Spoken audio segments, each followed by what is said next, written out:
Hey, Mama. Welcome to Marketing Without Socials for Moms, the go-to podcast for moms in business who want to stop relying on social media to build their business and build it in a way that fits their current season of life. I'm your host, Andria Singletary, a wife, mama of two, and visibility strategist for moms. Each week, I'm giving you the inside scoop on how to increase your visibility, leads, and sales through podcasting, email marketing, and collaborations. Ready to truly make social media optional in your business? Grab your chai tea latte and let's dive into today's episode. Hey, Mama. So let's talk about why I don't believe in flash sales or discounts on your signature offers. Now, if you've been listening to this podcast for a while, then you may have listened to episode 108, where I talk about discounting your offers for Black Friday. Well, since then, my stance on this has changed. First, let me say I will never knock anyone who discounts their signature offers. I did it a few times when I first started out. However, I don't believe that it's something you should do long term, or honestly, that you need to do it at all, especially if you can avoid it. And so a few reasons why I believe you shouldn't discount your services is, one, it does devalue the offer. You have to put yourself in the shoes of buyers, and especially like past or current clients who have invested in that offer. And so it does kind of take away that value if you start slashing the prices on it. But I would say the biggest thing why I say don't do it is that it can attract the people who aren't a good fit for that offer, or it won't, so to speak, weed out the wrong people. Now, let's keep it real here. People who are constantly looking for the cheapest investment or always asking for discounts are most likely red flag clients.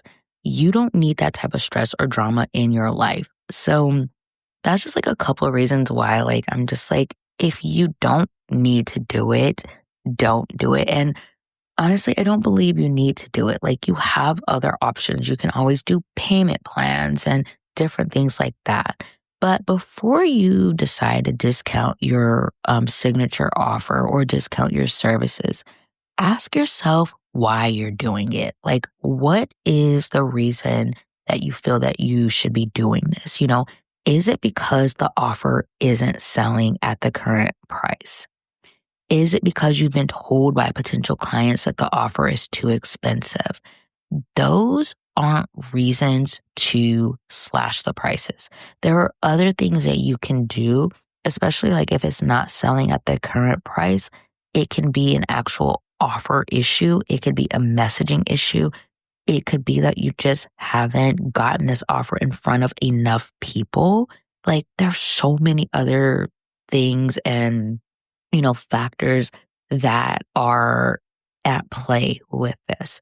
So before you start offering a flash sale or a discount on one of your signature offers, try one of these instead. So if you're seeing that people aren't, joining at the current price, instead of doing a discount, have an open house or a way that they can experience the offer live. So this can look like inviting them to a live session if it's for a group program or a membership. If it's a new offer you haven't launched yet, you can do a founding members price or a beta round. So instead of going into it I'm going to discount it, do a beta round first or a founding members price first, and then increase it. I actually did this with the Social Media Detox Club. When I launched it at a founding members price. And then with each, I'll call it a live launch, so to speak, I increased the price. Instead of doing a discount, you can offer a limited time bonus. And there's different ways you can do this. It doesn't have to necessarily do something where it's going to require more of your time or energy. This could be maybe you add in an extra one-on-one call or an extra, 2 one-on-one calls, or maybe they get, a month of Voxer coaching with you or something like that. It doesn't have to be where you're having to do an actual deliverable, so to speak, but even doing something like that, adding in a limited time bonus. The other thing is that you want to make sure you are truly communicating the value of the offer, addressing objections, helping them to see why this offer is the solution to their problem, sharing client stories. It really is all about how you sell your offer, how you talk about your offer. Don't just throw the features at them. Find different ways to talk about your offer and do it in a way that is relevant to the people in your audience, that is relevant to those clients who would be a good fit for the offer. Another thing you can do is do market research. I talked about this in another episode. I can't remember, and I didn't put this in my notes, but I will link it in the show notes. But doing market research will help you ensure that one, the offer you created is what your people actually want and need. And two, that you are using the right language to attract the right people for the offer. So that goes back to that messaging piece. A lot of times, it's not, it's a bad offer. It's how you're talking about it. You're, like I mentioned earlier, you're listing out all the features when they don't care about that. They want to know what is in it for them. Why do they need this offer? What is this offer going to do for them? Not how many calls they're going to get, not how often they'll be able to get direct feedback from you. Like, they don't care about that. What is the transformation? How does this benefit them? What problem is this going to solve for them? Okay, then the last thing that you can do is create a pop-up offer that is a smaller version of your signature offer.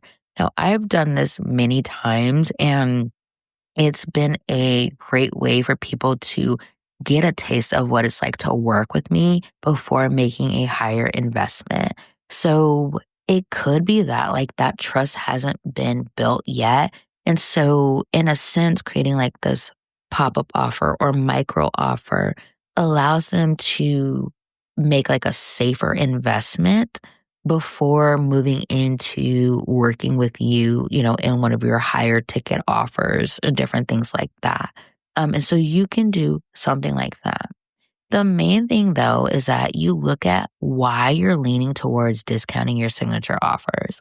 There really is no reason to do it. Like, you have so many other options to navigate this, especially if your offer isn't currently selling at the price you have it at.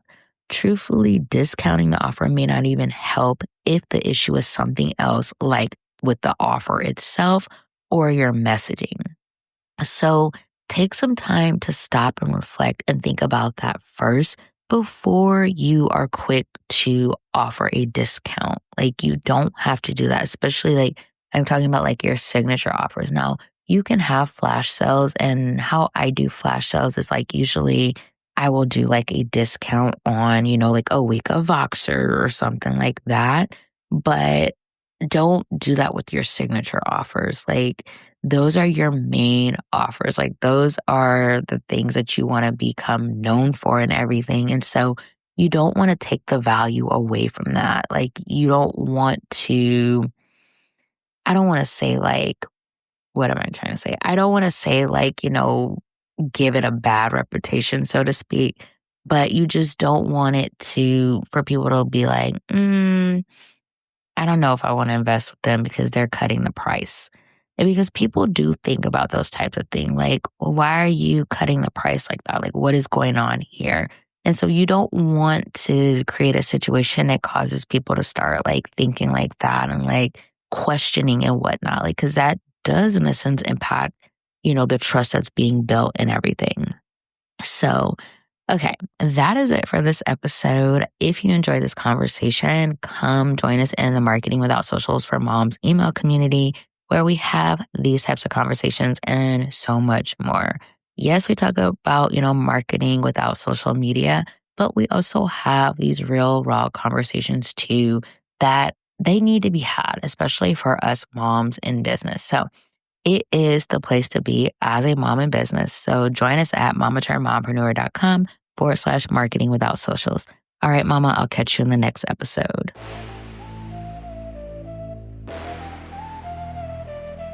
Hey, Mama. Thank you so much for taking time out of your busy day to hang with me.